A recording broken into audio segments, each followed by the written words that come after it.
Good morning, Cebu. It's already April 9, araw ng Kagitingan. Today we remember our heroes and the people who fought in our wars. And I guess we're gonna remind ourselves that, it's barely 1 month to go before the elections. So it's probably a good time to really finalize your list, or really get to know who are you voting and why are you voting for them, diba? so ang question karon, would you vote straight sa usa ka political party? Personally, I don't vote straight just because they belong to the same party. I mean, we have to, while we want to support a political party, not man na, diba? But normally yun from national to local mao gani mo butuhan kay usara para ako dili ko yung ana, because I always think number pag naging merits na nay opposition. We've been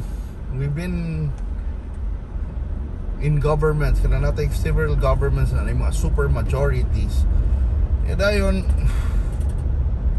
in the end mura pag usahay, while maybe bills move faster, but usay dili sad necessarily maayo, di ba? Dapat nagihapoy mo question, mo fiscalize, na mo represent sa minority voice, di ba? Kay wa may presidente nato or anyone, nobody is elected na 100%. Mawala democracy nito nang usahay sad noon, medyo ingit kita, or like America na medyo ingit kita sila because nagligas mo na 57 na 52% to 48%, nga na ba 52 to 47 sa ato worst kali mga 40 plus lang, diba? Mga ano ba dili na ngintag bisag ngintag makaabot og 50, but there's still around 40%, nga na ba na nawa ni boto nimo, diba? So there must dapat na representation tong manorya, diba? And the problem is kanina itong mga congressman pagkahuman na sa eleksyon, mambalim na tanan, mga mayor, of course, tanan magpadool sa luwag. Di ba? Pero kung ina council, ina konseho, or ina senate, dapat it's a good mix of, pro-administration o katong mo represent sa minority.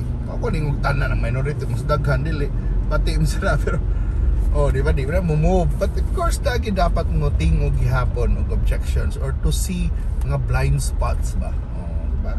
Kaya mo boto mo tanan kung anta boycott ko. Diri ako na gining grupuha, o anta ako sa grupo ni Marcos, ani ako sa grupo ng Duterte. Mura pag dayon.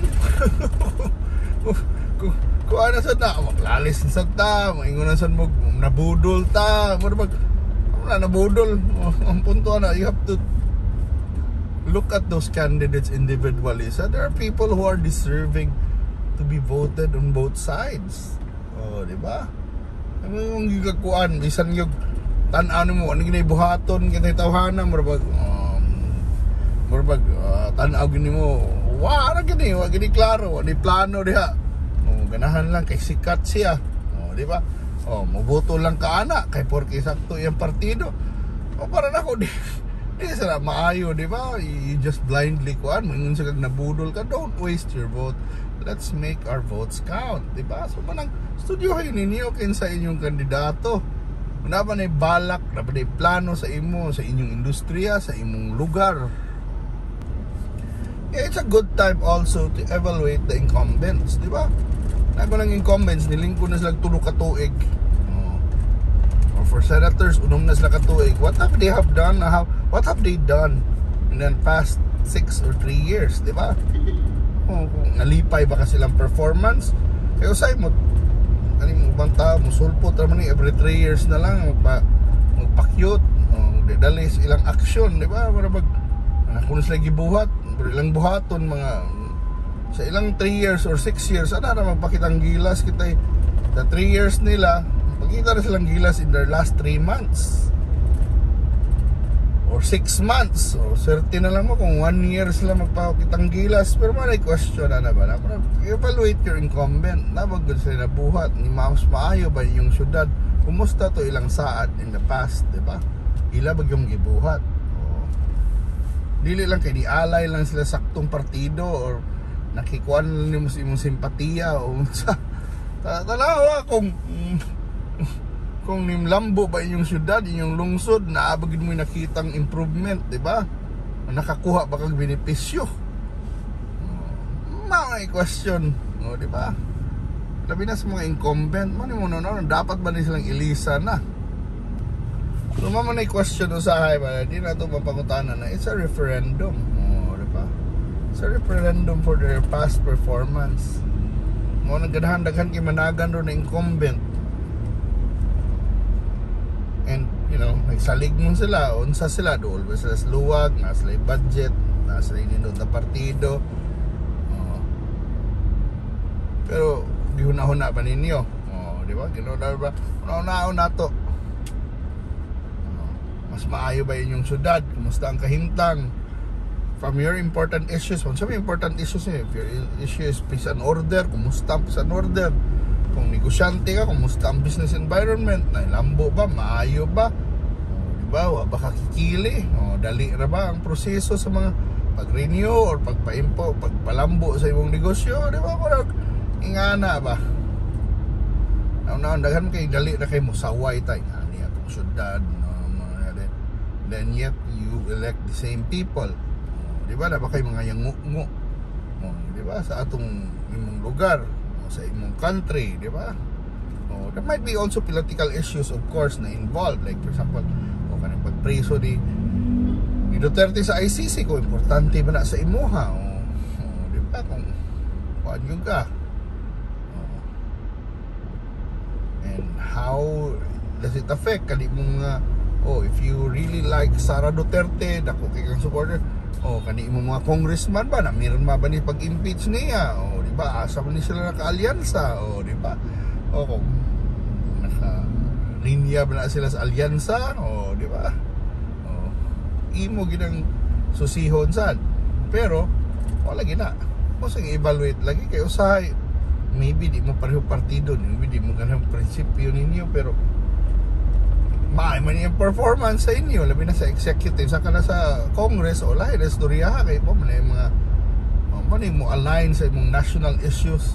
Pero sa local issues, tanaw na ko, di na matter kung asa na sila, kung alyansa na siya o DDS, kung maayo ilang ipambuhat para sa inyo, o ang alternatibo na inyong let's say inyong ganahan na murabag ganahan ginaka-align sa inyong prinsipyo, ang alternatibo di gyud maayo, ngano gud imong yung ikuan ba, ngano imong yung ibutang diha di ba, ngano gyud imong ibutang diha kay bawo ka na mas maayo patinghi kay kung ikaw na lang ibutang, ngano gyud imong ibutang mo, di ba? Kay porke uwan lang, di ba? Porke pareho mo kung makalyansa ba ka or makakuan, dili na mo nang mingkog usahay, dili maayo mo boot straight yun sa mga mo boot straight ka na naman mga kandidato na wingon lang ko na murag di para ila ba unta nanatay mas maayo nang kibaw ka na naagi mabuhat diha kung palingkuro na to tulo or nung katuig kibaw kita na na siya mabuhat na siya agi o makikita kitang maayong mga development, di ba? Mga kabaguhan.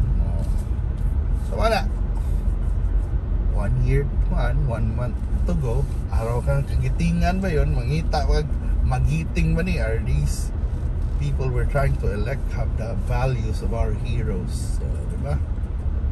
Will they fight for you? Manang, will you deserve, manang we always say pag humanas election, we deserve the officials we elect. kita ba na kung moingon kag kurakot na moingon kag mo reklamo ka na maragdaho bahog man because kurakot man ninyo yan because nagpakurakot sa panahon sa eleksyon. Di ba nagpabudol sa ga or wa ka nito, di ba ni or nituo ka sa marketing lang, o nituo ka stroll na kung sa ilang gusto, di ba? Kung mangisog ka, matrigger ka, pauna nang moingon ko nimo na maghuna-huna kag tarong sa imong local officials. Sa ibubutang na line up kay bawag ko sa both sides dali mga maayo or deserving na dapat ibutang. For example, Dris Mandawi kana una-una ang tarong, di ba? Di lang kinsay grupo, kinsay nagkwarta. Pero nanaan yung mga tawhana, ila-ilahan ni kita normally, wag kita kaila ba yan itong mga konsihal, wag kita kaila, unsa na sila, unsa makita lang to, kaila ta kay mga doktor na sila, kay doc ang nakasuwat or attorney ang nakasuwat. Pero doesn't mean ba na dapat doktor, attorney lang sa dangkuan, puro lang doktor o attorney o kanang kuan, unsa na yung kusuwat ya. Na ay mga tao diha na, di ba, deserving na naay kasi ilang kasing-kasing na sa katawhan. And thank you so much for watching, and exciting times ahead. Andam na ta dapat sa atong ipambuto karong maabot na Mayo na election, diba? Thank you so much for watching. Bye.